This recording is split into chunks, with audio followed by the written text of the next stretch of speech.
Bismillahirrahmanirrahim. Assalamu alaikum. My name is Hassan and today we are going to change advanced custom field position in single product page in WooCommerce WordPress. Before starting work, it's my request, please subscribe my channel. Thank you. Now back to our work. So we are in single product page. So this is our custom field. So we are creating this field by using ACF plugin. Now back to custom code. So this is our code. And then you see WooCommerce hook position and then you see number. So currently custom field show above title. Now you see product A, back to code, and in code we use 3.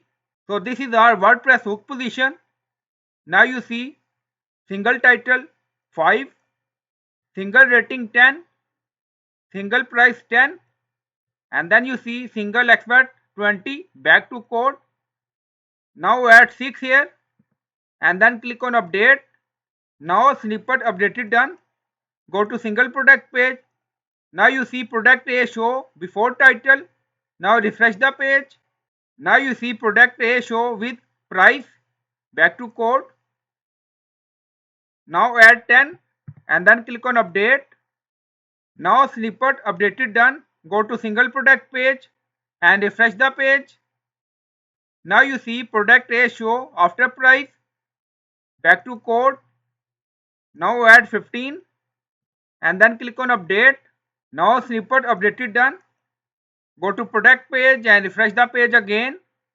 Now you see ACF field show after rating. Now back to code. If you add 25 or 20 and then click on update, and now you see snippet updated done. Go to product page and refresh the page, and now you see custom field show after some text. So you can change position according to your requirement. Just change number here. So I hope you like this video. Please like, comment, share, subscribe. Thank you for watching.